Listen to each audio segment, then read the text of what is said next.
नमो अरिहन्ताणं नमो सिद्धाणं नमो आयर्याणं नमो वज्रायाणं नमो लोये सवसाहुणं वन्दितु सवसिद्धे धुवमचलमणोममं गतिं पत्ते वोच्छामि समय पाहुड मिणमो सुध केवली भणिदं सतीर्थ वीर प्रभु का जग में प्रवर्ते निज तत्व बोध पाकर सब लोक हर्षे दुर्भावनान आवे मन में कदापि निर्विघ्न निरविकारी आराधना प्रवर्ते। ग्रंथाधिराज समयसार जी, जिस पर हमारी चर्चा हमने कल प्रारंभ की थी, जिसमें निर्जरा अधिकार पर ज्ञानी के पास ज्ञान और वैराग्य की ऐसी शक्ति होती है जिस कारण ज्ञानी को बंध नहीं होता, निर्जरा होती है। कल हमने चर्चा की थी, अनेकों उदाहरण से देखा था ज्ञान का सामर्थ्य और वैराग्य का सामर्थ्य। तो ज्ञान का सामर्थ्य क्या होता है और वैराग्य का सामर्थ्य क्या होता है? तो ज्ञान किसे कहते हैं? यहाँ पर शास्त्र ज्ञान, उसे यहाँ पर ज्ञान नहीं कहा। ज्ञान का सामर्थ्य है ना, क्षयोपशम ज्ञान को ज्ञान का सामर्थ्य नहीं कहा। यहाँ पर जो पर से भिन्न मैं भगवान आत्मा हूँ और उस भगवान आत्मा का अनुभव और अनुभव होने पर जो सम्यक ज्ञान प्रकट हुआ, उसे कहते हैं ज्ञान का सामर्थ्य। और जितने कषाय चौकड़ी का अभाव हुआ और उसमें अब सम्यक दृष्टि जीव, जितने कषाय चौकड़ी का अभाव हुआ और उसमें सम्यक दृष्टि जीव अरति भाव पूर्वक पांच इंद्रिय के विषय भोगों को के उपभोग को भोगता है। कैसे भोगता है? अरति भाव पूर्वक। उसे यहाँ पर कहा वैराग्य। इसे कहते हैं ज्ञान का सामर्थ्य। और जो अरति भाव, सम्यक ज्ञान क्या है? ज्ञान का सामर्थ्य। और अरति भाव पूर्वक जो उसका उपभोग करता है सम्यक दृष्टि जीव, उसे कहते हैं वैराग्य का सामर्थ्य। तो यहाँ पर ज्ञान वैराग्य की शक्ति की हमने बात की थी कि सम्यक ज्ञान, आत्मा के अनुभव होने पर जो सम्यक ज्ञान प्रकट हुआ, उसे कहते हैं ज्ञान का सामर्थ्य। और उस ज्ञान के बल पर, और ज्ञान के साथ क्या लेना? श्रद्धा। कि सम्यक दृष्टि की जो श्रद्धा है, उस श्रद्धा के कारण क्या होता है? वो भले ही बाहर के पांच इंद्रिय के विषय भोगों को भोगते हुए दिखाई दे, फिर भी अंदर में उसको किंचित मात्र भी उसके प्रति सुख बुद्धि नहीं है कि ये पांच इंद्रिय के विषय भोगों को भोगने से मुझे सुख मिलता है। ऐसा किंचित मात्र भी उससे अंतरंग में श्रद्धा नहीं है, क्योंकि उसकी श्रद्धा तो अपने आत्म स्वभाव के प्रति है कि जो सुख है वो सुख बाहर में नहीं, अपने आत्म स्वभाव में है। यहाँ पर 195 और 96 नंबर की गाथा पर हमने कल चर्चा की थी, ज्ञान का सामर्थ्य और वैराग्य का सामर्थ्य। उसके बाद 197 नंबर की गाथा, उस पर चर्चा चल रही थी, वो गाथा पाठ करते हैं। सेता हुआ नहीं सेवता, नहीं सेवता सेवक बने, प्रकरण तनी चेष्टा करे, पर प्राकरणिक वह नहीं बने। प्रकरण तनी चेष्टा करे। और एक आपको ज्ञान सामर्थ्य और वैराग्य का सामर्थ्य थोड़ा सा बताता हूँ कि जो सपेरा होता है, जो सांप का खेल दिखाता है, वो सांप के साथ खेलता हुआ दिखाई देता है। वो सांप ऐसा डंक भी लगाता है, किसको? सपेरे को, लेकिन उसको जहर नहीं चढ़ता। क्यों नहीं चढ़ता? क्योंकि उसने सांप के अंदर जो जहर की पोटली होती है उसको निकाल दिया। इसके बाद वो कितना ही उस सांप से खेले फिर भी उसको जहर नहीं चढ़ता, मंत्रवादी को जहर नहीं चढ़ता। ऐसे ही ज्ञानी धर्मात्मा जीव, सम्यक दृष्टि जीव, उनके अनंतानुबंधी जहर की पोटली निकल चुकी है और इस पोटली के निकलने के बाद जो जो करे सब दृष्टि वह सब निर्जरा कारण बने।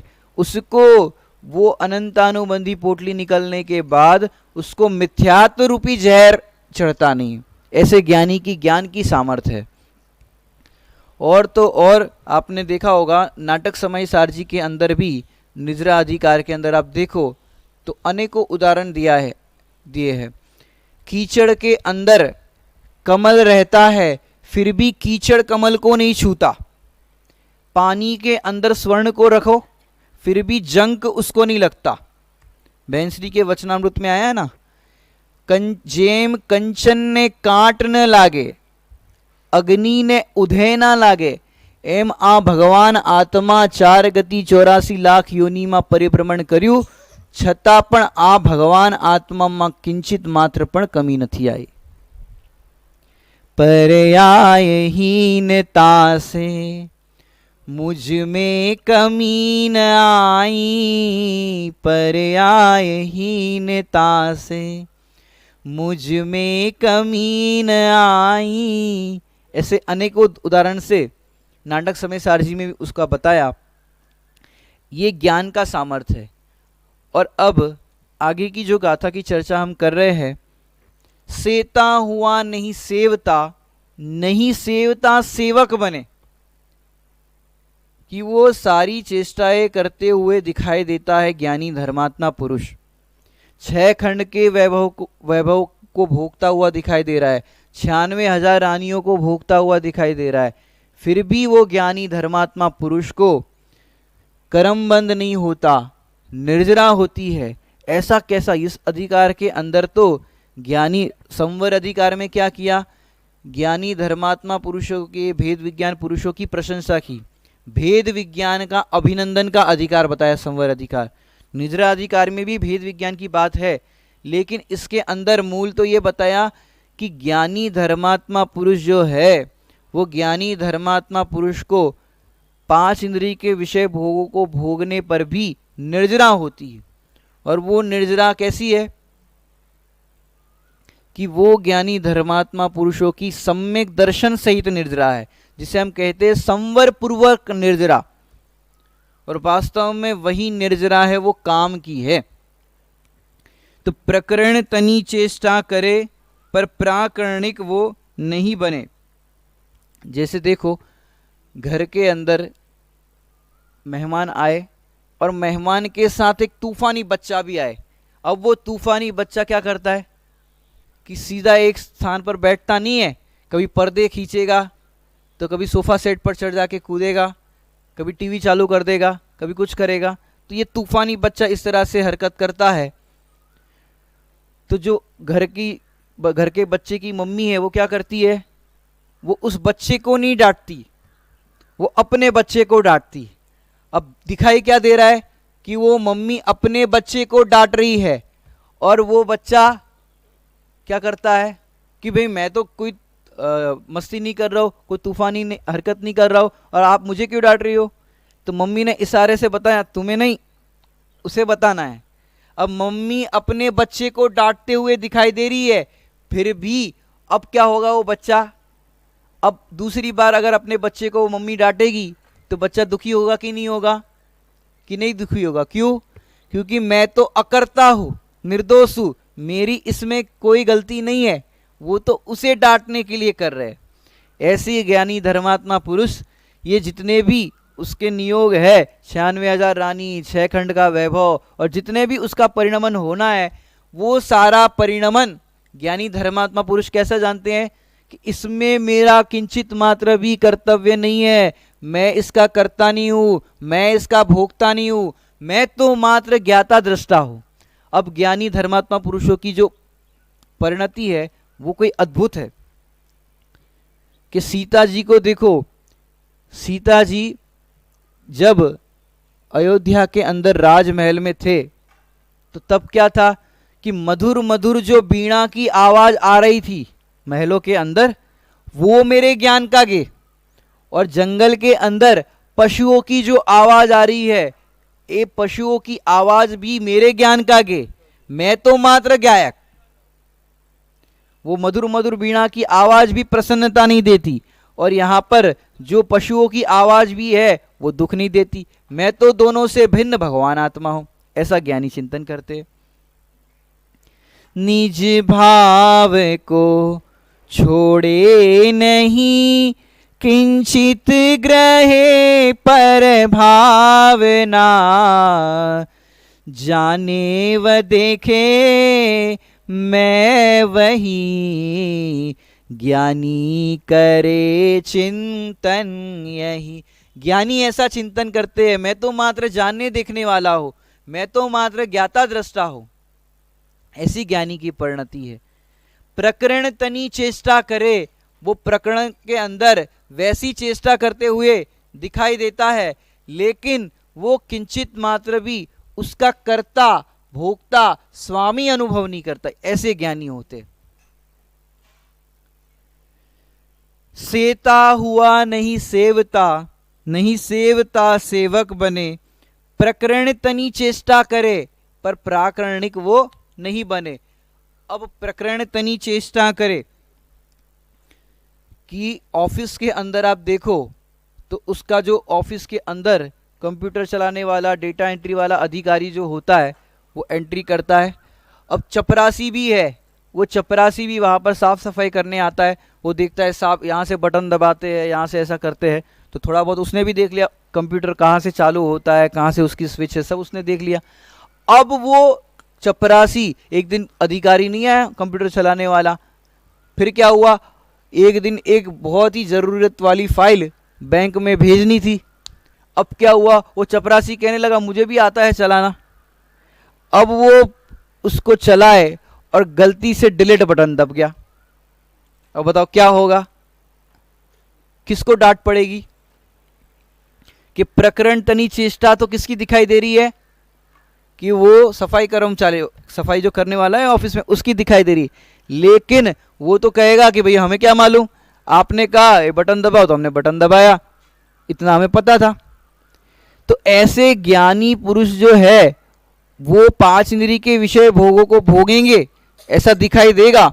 इसके अंदर ही 154 नंबर का एक कलश है, उसमें बताया कि हे ज्ञानी तू इस पांच इंद्रिय के विषय भोगों को भोग, तुझे कर्म बंध नहीं होगा। क्या कह रहे? कह रहे ज्ञानी तू इस पांच इंद्रिय के विषय भोगों को भोग, तुझे कर्म बंध नहीं होगा। ज्ञानी शब्द यूज किया है वहां पर, और उसकी जगह पे अज्ञानी कर ले तो कि भैया तुम्हें तो कर्म बंध होगा। आचार्य देव एक एक शब्द जो प्रयोग करते हैं बहुत ध्यान से करते हैं कि हे ज्ञानी, ज्ञानी को कहा क्यों? पहले नंबर तो ज्ञानी को इस पांच इंद्रिय के विषय भोगों को भोगने का इंटरेस्ट नहीं है। जैसे घर में जो बच्चे को ज़्यादा मिठाई पसंद होती है उससे तो माँ क्या करती है, मिठाई को छुपाती है। और जो बच्चा खाता नहीं है उसको क्या कहती है, ये ले मिठाई क्यों नहीं खाता, खा। जो नहीं खाता उसको माँ मिठाई देती है, और जो ज़्यादा खाता है उसको छुपाती है कि बीमार हो जाएगा। ऐसे यहाँ पर जिससे इस पांच इंद्रिय भोगों में इंटरेस्ट नहीं है, अरुचि भाव है, ऐसे ज्ञानियों को तो क्या कह रहे आचार्य देव कि हे ज्ञानी तो इस पांच इंद्रिय के विषय भोगों को भोग। इंटरेस्ट नहीं है इसलिए बोल रहे कि भोग, और वो भोगेगा तो भी क्या होगा, निर्जरा होगी, बंद नहीं होगा, क्योंकि वो उस पांच इंद्रिय विषय भोगों का अपने को कर्ता भोक्ता स्वामी अनुभव नहीं करता। अब ये ज्ञानी चाहे घर में रहे या वन में रहे, कहीं पर भी रहे, फिर भी ज्ञानी को कर्म बंध नहीं होगा। क्यों? ज्ञानी की परिणति देखो, ज्ञानी घर में रहे या भवन में रहे, भोग उनको सुहाने लगते नहीं। ज्ञानी घर में रहे या भवन में वन में रहे, भोग उनको सुहाने लगते नहीं। राग की आग में भेद विज्ञान है। क्या कह रहे? राग की आग में भेद विज्ञान है, इसलिए आग उनको जलाती नहीं, इसलिए आग उनको जलाती नहीं। ये आग उनको क्यों नहीं जलाती? ज्ञानी को वो राग की आग जलाती नहीं है, क्योंकि भेद विज्ञान है। राग भिन्न है और ज्ञान भिन्न है। कुछ याद आया? सुगानी जी समिति के रूम में सोनगढ़ के अंदर बैठ गए, स्वामी जी का प्रवचन सुना, ज्ञान भिन्न है और राग भिन्न है, दोनों की भिन्नता की बात सुनी और बैठ गए कि आज तो ये भेद विज्ञान का फल मिलके ही रहेगा, ज्ञान मैं हूं और ये राग मेरे से भिन्न है। ऐसा भेद विज्ञान उनने किया और सवेरे सम्यक दर्शन लेकर के उठे। तो ज्ञान और राग, ज्ञान अने राग जुदा छे, तो दोनों को भिन्न भिन्न जाना। तो ऐसे ज्ञानी भी ज्ञान और राग, ज्ञान है वो मैं हूं, रागादि भाव है वो मेरे से भिन्न है, ऐसा जानता है। इस कारण से उसे भेद विज्ञान का फल सम्यक दर्शन होता है, और सम्यक दर्शन के बाद वो जो कुछ भी करता है उसकी क्या होती है? निर्जरा होती।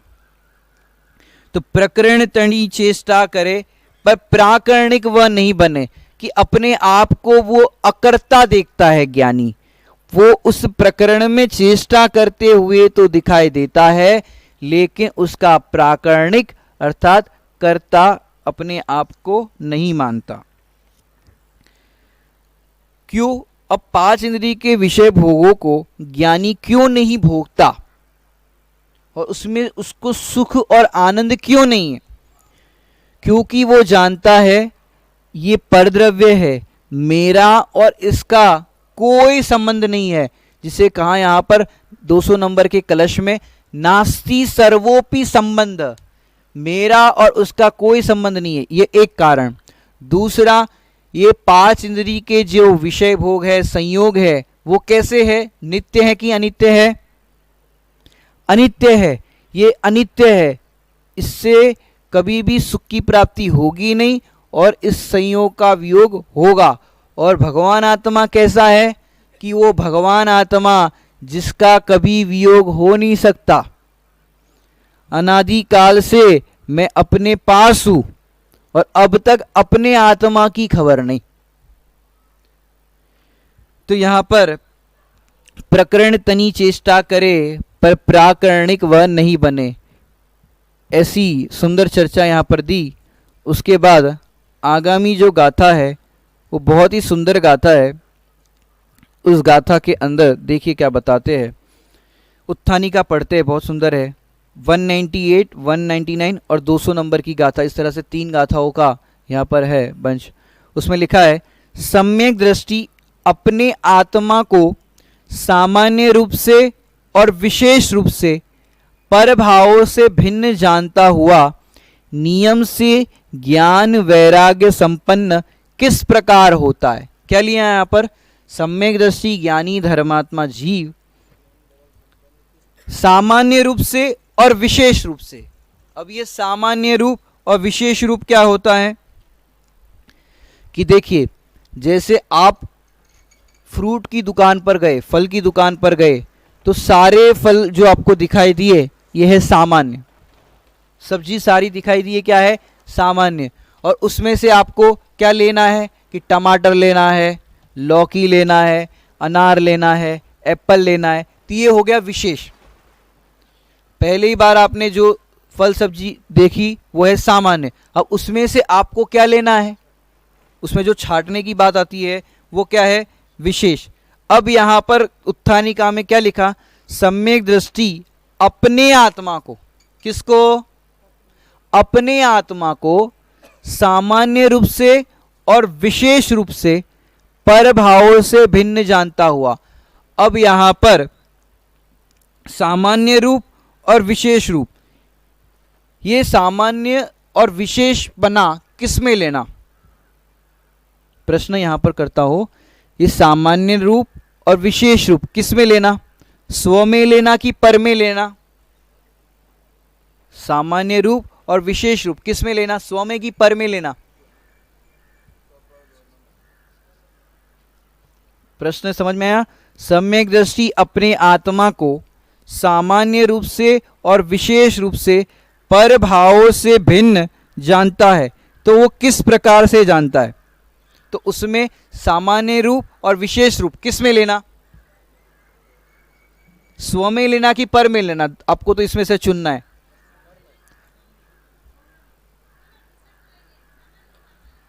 कि ये पर में लेना। क्यों? स्व में तो अपना एक ज्ञायक भाव ही है, उसमें तो कोई भेद करना नहीं है। स्व में तो अपना एक ज्ञायक भाव, और पर में सामान्य और विशेष हो सकता है। तो यहां पर देखिए, क्योंकि देखो स्व में एक ही बात आ गई, क्योंकि देखो पर में क्या है? कर्म के उदय है, वो अनेक प्रकार के है, उसकी विशेषताएं अभी आपको दिखाते हैं। एक गाथा का पहले पाठ करते हैं। कर्मो ही के जु अनेक उदय, विपाक जिनवर ने कहे। क्या कहा? कर्मों ही के जु अनेक उदय, विपाक जिनवर ने कहे। किसने कहे? भगवान ने, सर्वज्ञ भगवान ने कहा। क्या कहा? कि कर्मों के अनेक प्रकार के उदय है, अनेक प्रकार के उसके फल है। और किसने कहा? कि जिनेंद्र भगवान ने। आगामी लाइन में क्या कहा? वे मुझे स्वभाव जो है नहीं, मैं एक ज्ञायक भाव हूं।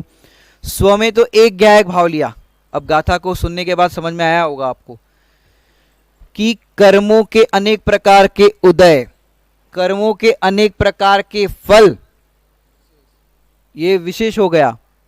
और कर्म जो है वो देखो, कर्म जो है वो हो गए सामान्य, और कर्मों के उसके अंदर ज्ञानावर्णी, दर्शनावर्णी, ये जो होगा ये क्या है? विशेष। तो कर्मों के अनेक उदय, विपाक, उसका फल जिनवर ने कहा। अब इतना सब कुछ कह दिया तो ठीक है, ये सब तो बात ठीक है, लेकिन वो मेरा स्वभाव नहीं है, मेरा और कर्म से कोई नाता नहीं है। क्या कह रहे हैं पंकज भाई? क्या कह रहे हैं यहां पर? मेरा और कर्म से कोई नाता नहीं, उदय से कोई नाता नहीं। क्यों नाता नहीं है? कि मैं तो एक ज्ञायक भाव, हाँ, पर के आत्मा का तो एक ज्ञायक भाव। यहां पर एक पद लिया ना, कर्मों ही के जु अनेक उदय, विपाक जिनवर ने कहे। अब वे मुझ स्वभाव जो है नहीं, मैं तो कैसा हूं? स्व में कैसा है? स्व कैसा है? कि एक ज्ञायक भाव, कि वो पर रूप होता ही नहीं है, इसलिए वो कैसा है? एक ज्ञायक भाव। अब कर्म के उदय के अंदर भी कर्म के उदय के विपाक से क्या मिला? कि अघाती कर्म, पर्याय में होने वाला रागादि औदयिक भाव, वो सब कर्म के उदय के विपाक का खेल है। औदयिक भाव जो है, रागादि परिणाम जो होते हैं, वो क्या है? कर्म के उदय है, कर्म के विपाक है, रागादि भाव होते हैं, कर्म का उदय आता है। अब देखो, ज्ञानी धर्मात्मा जीव जो है वो क्या करता है, और अज्ञानी धर्मात्मा जीव है वो क्या करता है? प्रश्न यहां पर समझ में आया? उत्थानिका में क्या बताया? कि सम्यक दृष्टि अपने आत्मा को अपने आत्मा को सामान्य रूप से और विशेष रूप से किस प्रकार जानता है, और वो ज्ञान वैराग्य रूप किस प्रकार संपन्न होता है, ये बात बताई। अब अज्ञानी क्या करता है? अज्ञानी को कर्म का उदय आया, और उदय आने पर अज्ञानी जीव क्या करता है? उसमें जुड़ान करता है। जुड़ान करने पर क्या होगा?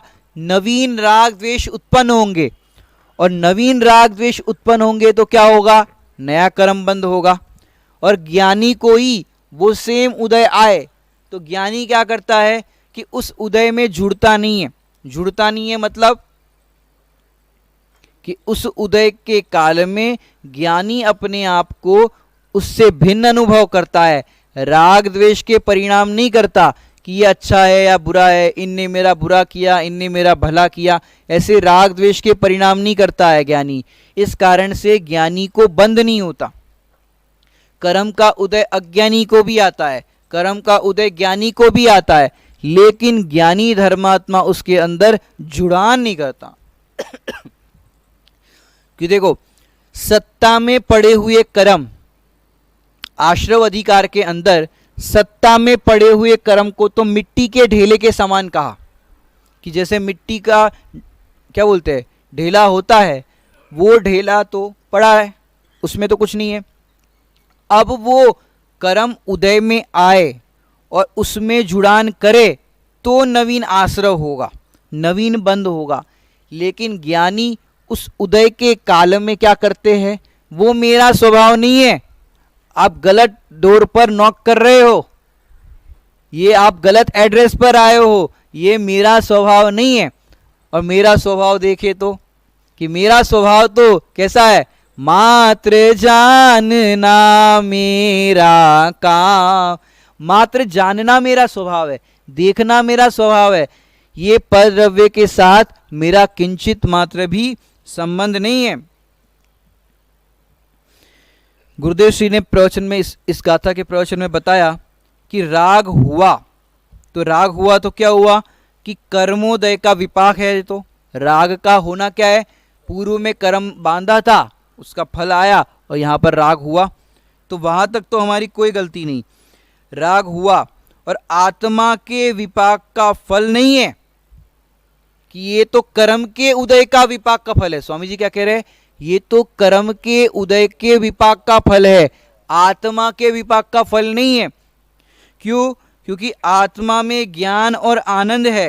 राग का कर्ता, राग का निमित्त, कर्म माने ये राग में उपादान है। ये कर्म कौन करता है, राग के अंदर ये उपादान, और राग कर्म निमित्त। आत्मा उपादान करता भी नहीं है और निमित्त भी नहीं है। आत्मा राग का क्या है, उपादान करता भी नहीं है और निमित्त भी नहीं है। आत्मा तो कैसा है, मात्र ज्ञायक, माने मात्र जानने वाला है, करता भी नहीं है, किंचित मात्र भी करता नहीं है। करता कहे तो क्या होगा, कि आत्मा को यदि इसका कर्ता सर्वथा कर्ता कहे तो सिद्ध भगवान भी उसका कर्ता बन जाएंगे। तो यहां पर किंचित मात्र भी उसका कर्ता नहीं है। अब देखो यहां पर कर्मों के अनेक प्रकार के उदय है, उसके फल है। अब ज्ञानी धर्मात्मा के जीवन में भी समझो उपसर्ग हुए, मुनिराजों पर भी उपसर्ग हुए। तो सिर पर सिगड़ी जल रही है, अब वो क्या कर रहे हैं मुनिराज, गजकुमार मुनिराज क्या कर रहे हैं, कि ये पूर्व के कर्म का उदय है, उसका फल है, लेकिन ये मेरा स्वभाव नहीं है, इसके कारण मैं दुखी नहीं होता। तो ज्ञानी हर परिस्थिति में क्या करते हैं, वो कर्म का उदय आता तो है, लेकिन उस उदय क्या काल के अंदर क्या करते, मात्र अपने आप को ज्ञायक रूप अनुभव करते। तो ऐसे यहाँ पर अगर चौथे गुणस्थान के अंदर भी देखे तो ज्ञानी धर्मात्मा जीवों के अंदर भी अनेक प्रकार की विपत्तियां आती है, लेकिन वो क्या करते हैं, उससे भिन्न अपने आप को अनुभव करते हैं कि ये मेरा स्वभाव नहीं है, मेरा स्वभाव तो मात्र जानना देखना है।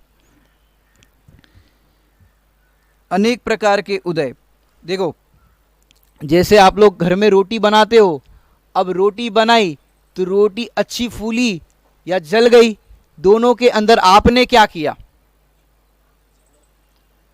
कि मैंने तो फूली हुई रोटी को भी जाना, जली हुई रोटी को भी जाना, मैंने तो मात्र जाना है, उसको किया नहीं है। क्योंकि अगर जली हुई रोटी के कर्ता भी आपको कहेंगे तो दुखी हो जाओगे, फूली हुई रोटी के कर्ता अपने आप को अनुभव करोगे तो प्रसन्न हो जाओगे, लेकिन इसका कर्ता मैं नहीं हूँ, मैं तो मात्र जानने देखने वाला एकमात्र ज्ञायक भाव। तो देखो कर्मों के अनेक प्रकार के उदय। अब ज्ञानी क्या करते हैं, इन कर्मों से भेद विज्ञान करते हैं कि ये कर्म है, वो मैं नहीं हूं, मैं इसका कर्ता नहीं हूं। वो उदय में आए और जाएंगे, क्योंकि कर्म का उदय आया तो कब तक रहेगा, कि जब तक उसका समय है आकर चला गया। लेकिन ज्ञायक भाव, ध्रुव भाव तो सदा काल एक रूप रहने वाला है, उसके अंदर कर्मों का प्रभाव नहीं पड़ता।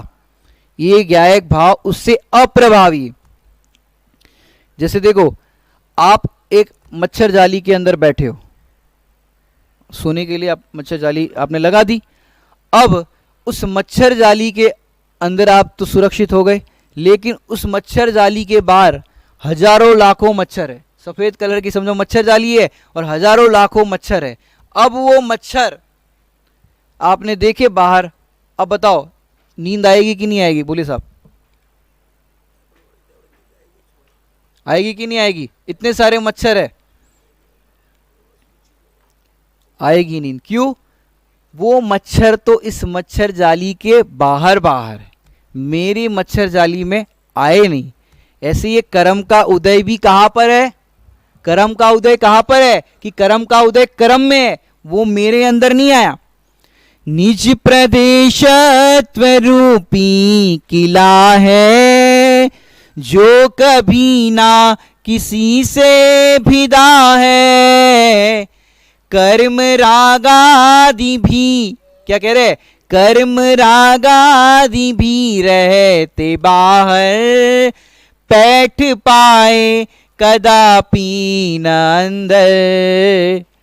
कदापि न अंदर कि कर्म रागादि माने द्रव्य कर्म, भाव कर्म, नौ कर्म, वो मेरे में कभी प्रवेश नहीं कर सकते। और मैं कैसे वज्र के किले में रहता हूं, निज प्रदेशत्व रूपी किले में रहता हूं, वहां पर ये कर्म का उदय आता ही नहीं। इसलिए ज्ञानी धर्मात्मा क्या कहते हैं? वो वे मुझ स्वभाव जू है नहीं, मैं एक ज्ञायक भाव, मैं एक ज्ञायक भाव। ज्ञानी धर्मात्मा पुरुष तो देखो, ये कर्म का उदय तो अज्ञानी को अगर थोड़ा सा कर्म का उदय आ जाए तो क्या कहता है अज्ञानी? और होता क्या है? सब चारों ओर से उदय आता है, बोलते एक एक करके उदय में आए तो भी चले। अज्ञानी कहता है भाई चारों ओर से उदय आता है, कैसे मैं उसको ये करूं? और ज्ञानी क्या कहते? पद्मनंदी पंचविंशति का के अंदर तो लिखा, क्या लिखा? कि हे कर्म के उदय, यदि तुझे आना हो तो एक एक करके मत आ, सारे कर्म के उदय एक साथ आ जा, मुझे तेरा किंचित मात्र भी भय नहीं है। क्यों? वहां पर लिखा मेरे पास भेद ज्ञान रूपी निर्मली है, और इस निर्मली से मैं इस कर्म के उदय को यूं जीत लूंगा चुटकियों में। ये बीमारी में घबराता इसलिए है कि ये बीमारी रूप अपने आप को अनुभव करता है, ये बीमारी तो मेरे से भिन्न है। जैसे देखो, आपने देखा होगा सवेरे सवेरे, एक दृष्टांत देता हूं, सवेरे सवेरे एक अम्मा जी बढ़िया सफ़ेद कुर्ता धोकर के सुखा रहे थे तीसरे मंजिल पर। अब तीसरे मंजिल पर सुखाने के लिए जैसे ही उन्होंने कुर्ता वहाँ पर ऐसे लगाने के लिए, फिर क्लिप उठाने के लिए हाथ पीछे किया और उतने में कुर्ता नीचे सरक गया। अब कुर्ता नीचे गया तो एक दूसरे वहाँ पर पहले फ्लोर पर एक अम्मा जी अचार बना रहे थे, आम का अचार बना रहे थे, तो उनके हाथ थे अचार वाले, उनको लगा ये कहाँ से आ गया, तो उस आचार वाले हाथ से ही उस सफ़ेद कुर्ते को उन्होंने पकड़ करके नीचे फेंक दिया ग्राउंड फ्लोर पर। अब उनका जो कुर्ता था वो मैला हो गया और वो आचार वाले हाथ का भी हो गया। अब नीचे एक बच्चा था, वो साइकिल सुधार रहा था, अपनी चेन खराब हो गई थी, साइकिल सुधार रहा था, तो उसकी जो ग्रीस ऑयल लगा था तो उस हाथों से वो हाथ खराब हो रहे थे, उसने साइकिल को वो चेन लगाने में प्रयोग कर दिया उस कुर्ते को। ऊपर से अम्मा जी ने आवाज़ लगाई, अरे बेटा क्या करते हो, ये मेरा कुर्ता है। तो वो चिल्ला रही थी ऊपर से अम्मा जी, तो छोटा सा बच्चा बोला अम्मा जी आप टेंशन क्यों लेते हो, सर्फ एक्सल है ना, सर्फ एक्सल है ना, धुल जाएगा कुर्ता। ऐसे ज्ञानी धर्मात्मा पुरुष कहते हैं तुम टेंशन क्यों लेते हो, कर्म का उदय है, कर्म का फल है, इतने कर्म है, टेंशन क्यों लेते हो, वो मेरा स्वभाव नहीं है, तुम्हारे पास ज्ञायक स्वभाव है ना, कितना ही कर्म का उदय आ जाए। बड़े पंडित जी की रचना में तो लिखा, कर्मों को चैलेंज किया, रे कर्म अपने ठाट तू दिखाता है किसे, प्रतिकूलताओं का भी भय बताता है किसे। ये कर्म के ठाट तू किसे दिखा रहा है, मेरा ज्ञायक भाव इतना समर्थ है, कितना ही कर्म का उदय आ जाए फिर भी उससे अप्रभावी रहता है, उससे प्रभावित नहीं होता। कई लोग तो ऐसे बातें करते हैं कि देखो भैया कर्म कितने बलवान है, कर्म कितना हैरान करते हैं, उन कर्मों ने किसको, पारसनाथ तक को नहीं छोड़ा। किसको नहीं छोड़ा, ये कर्मों ने पारसनाथ तक को नहीं छोड़ा, तीर्थंकर को नहीं छोड़ा। किसने? कर्मों ने तीर्थंकर को नहीं छोड़ा। तो यहां पर पलटकर उत्तर यदि दे तो वो कैसे है कर्म जिसने तीर्थंकर को नहीं छोड़ा, लेकिन वो कैसे है तीर्थंकर जिन्होंने एक भी कर्मों को नहीं छोड़ा, सब कर्मों का नाश कर दिया। ऐसा ये ज्ञायक भाव समर्थ है सब कर्मों का नाश करने के लिए। और लोग दुखी होते हैं, परेशान होते हैं। एक बार बड़े पंडित जी के पास कोई व्यक्ति गया कि हम अपनी पत्नी से परेशान हैं, बच्चे हमारी बात सुनते नहीं है, और जितनी भी उनको समस्याएं सुनानी थी बड़े पंडित जी को सुनाई कि ये कारणों से मैं बहुत दुखी हूँ, परेशान हूँ। ऐसा एक व्यक्ति ने बड़े पंडित जी को कहा मैं परेशान हूँ। तो तुरंत बड़े पंडित जी साहब बोले, जो पर में अपनी शान खोजता है वो परेशान होता है। क्या कहा? जो पर में अपनी शान खोजता है, सुख खोजता है, वो परेशान हो जाता है। और जो स्व में अपनी शान माने स्व में अपना सुख खोजता है, स्व में अपना सुख अनुभव करता है, उसे सम्यक ज्ञान होता है, परंपरा से केवल ज्ञान होता है।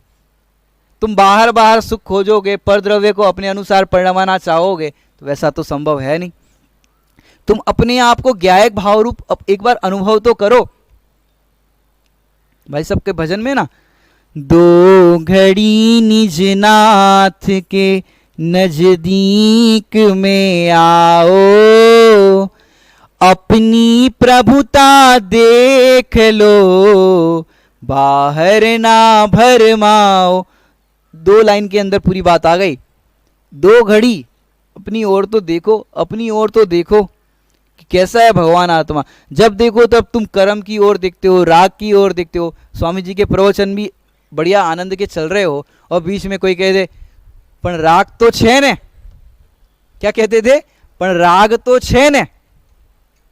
स्वामी जी कहते थे बद्दू खबर से, राग है, कर्म है, उसका उदय है, फल है, सब पता है। यहां पर भी लिखा ना, कर्मों ही के जो अनेक उदय विपाक जिनवर ने कहे। यहां तक स्वीकार है। आचार्य कुंदकुंद स्वामी भी कह रहे हैं कर्म का उदय है, उसका फल है, सब कुछ है। लेकिन अगली लाइन में बहुत वजनदार बात लिखी, वे मुझे स्वभाव जो है नहीं, मैं एक ज्ञायक भाव हूँ। वो मेरा स्वभाव नहीं है, मैं तो एक ज्ञायक भाव। जैसे यहाँ पर विधान हो रहा है, अब विधान के अंदर जो इंद्र इंद्राणी बनते हैं, अब यहाँ से आपको इंद्राणी की साड़ी मिलती है, सब कुछ मिलता है ना। अब इंद्राणी की जो साड़ी मिली, अब अपन को यहाँ पर शुद्ध कपड़े पहन करके आना है, तो रात को निचोड़ करके साड़ी अपन ने तार पे डाल दी। अब सवेरे जल्दी जल्दी यहाँ पर आने की जल्दी थी। अब जो तार पर अपन ने साड़ी डाली थी, वो साड़ी जिस तार पर डाली थी वो तार तो लोहे का था या वो एल्यूमिनियम का आता है, और वो तार था टूटा हुआ, तो उसको अपन ने गांठ लगा करके जोड़ तोड़ करके लगा दिया था। अब उस पर अपन ने साड़ी डाली और फिर जल्दी जल्दी में अपन ने उस साड़ी को खींचा। अब साड़ी फटी, आवाज आई, साड़ी फटी। उस टाइम पे क्या होगा? ये तो छोटा सा दृष्टांत दे रहा हूं। ऐसा कुछ हो जाए तो क्या होगा? टेंशन होगा। अब उसी समय यदि भेद विज्ञान करे, क्या इस लाइन को माने हर प्रतिकूल अवसर पर, हर परिस्थिति के अंदर, या प्रतिकूल के साथ साथ अनुकूल भी ले लो, कर्म का अच्छा उदय हो, उस समय भी वो मेरा स्वभाव नहीं है। बुरा उदय हो माने प्रतिकूल उदय हो, वो भी मेरा स्वभाव नहीं है। मैं तो मात्र एक ज्ञायक भाव। वो साड़ी का फटना हुआ, वो जो उदय आया, वो मेरा स्वभाव नहीं है, मैं तो मात्र एक ज्ञायक भाव। एक और दृष्टांत देकर के बात पूरी करता हूं। कर्म के उदय के अनेक प्रकार के उदय आते हैं ज्ञानी धर्मात्मा जीवों के अंदर। तो पुराण के अंदर देखो, 51 ज्योतिषों ने घोषणा की थी। कितने? 51 ज्योतिषों ने कि रामचंद्र जी का राज तिलक होगा। हो गई थी घोषणा। अब जरा विचार करो, जैसे आप लोग को कहीं पर पंचकल्याणक में जाना हो, विधान में जाना हो, कहीं पर भी जाना हो, तो क्या करते हैं माता बहनें कि कल जो कपड़े पहनने हैं, कल जो उसका मैचिंग पहनना है, ऑर्नामेंट्स पहनने हैं, एक दिन पहले निकाल करके कहाँ पर रख देते? टेबल पर रख देते कि कल ये पहनना है, उसका पूरा मैचिंग एक दिन पहले लगा के रख देते। अब विचार करो, रामचंद्र जी का राज तिलक होना ये पहले से सबको सुनिश्चित था। अब सीता जी ने, उनको जब राज तिलक होगा तो वो भी बगल में सिंहासन पर विराजेंगे सीता जी। अब उनने एक दिन पहले कौन सी साड़ी पहनेंगे, कौन से जेवर पहनेंगे, उसका मैचिंग निकाला होगा कि नहीं निकाला होगा सीता जी ने, और रामचंद्र जी से पूछा भी होगा ना, वो भी गृहस्थी वाले थे कि ये लाल साड़ी पहनूं कि हरी साड़ी पहनूं, इसका मैचिंग ये पहनूं, आपस में बातचीत की होगी कि नहीं एक दिन पहले। अब उन्होंने भी अपना सब कुछ सजा करके रखा था सीता जी ने, कल जो पहनना है राज तिलक में। अब क्या हुआ प्रातःकाल कि भरत को राज तिलक हुआ और रामचंद्र जी का तो नहीं हुआ। अब पहले से पूरी प्लानिंग, अब आजकल की महिलाओं को समझो पहले से पूरी प्लानिंग कर दी हो, एक एक मैचिंग ढूंढ करके लाए हो कहाँ कहाँ से, और पूरी तैयारी कर दी हो, और समझो कोई शादी में जाना हो और यहाँ पर सीता जी का ये प्रसंग बना। अब शादी में जाना है और आपने पूरी सामग्री जो भी उसका मैचिंग है जोड़ तोड़ करके रख दिया। अब क्या हुआ, सवेरे सवेरे सासू माँ नहाने के लिए बाथरूम में गए और पैर फिसल गया और पैरों में फ्रैक्चर आ गया और आपके शादी में जाना कैंसिल हो गया क्योंकि फ्रैक्चर हो गया, ये छोड़ के कैसे जाएंगे सासू माँ को। अब ऐसा हुआ, तब कैसा आपके परिणाम होंगे कि सासू माँ को फ्रैक्चर होना था तो आज ही होना था, ऐसे ऐसे बात निकलेगी, आज ही होना था। माने आप दुखी होंगे उस प्रसंग के अंदर, अज्ञानी जीव दुखी होते, और सीता जी रामचंद्र जी उनको राज तिलक होना था रामचंद्र जी को, और पता चला राज तिलक नहीं होना है, तो क्या दुखी हुए होंगे कि उस समय क्या भेद विज्ञान किया होगा, वे मुझे स्वभाव जू है नहीं, मैं एक ज्ञायक भाव हूँ, मैं एक ज्ञायक भाव। तो हमारे जीवन में भी ऐसी परिस्थितियां घटे तो उस समय हमारे पास ऐसा मंत्र हमको ये मिल गया, आचार्य देव ने बता दिया कि ये मेरा स्वभाव नहीं है, जो परिणमन हो रहा है वो मेरा स्वभाव नहीं है, मेरा तो मात्र ज्ञान स्वभाव है। उस परिस्थिति के अंदर दुखी नहीं होना हो तो ये मंत्र को अपनाओ। कौन सा मंत्र, वे मुझ स्वभाव जो है नहीं, मैं एक ज्ञायक भाव। यहां पर समझो प्रवचनकार को बोला गया हो, आपका प्रवचन है, और फिर उससे कोई बड़ा विद्वान आ जाए तो उनको कहे कि भैया ये बड़े विद्वान एक दिन के लिए आए, इनका प्रवचन रख देते, आपका फिर बाद में देखेंगे। अब पहले कहा हो आपका प्रवचन होना है और फिर कहा कि बड़े विद्वान आए उनका प्रवचन होगा, वो एक दिन के लिए आए, आपका प्रवचन अभी नहीं होगा, तब क्या करना, अरे मेरा प्रवचन रखा था, इनने दूसरे का रख दिया, हमारा नहीं रखा, हमको भी कल जाना है, इनको भी जाना है, लेकिन हमारा रखना था और अब मेरा नहीं रख रहे।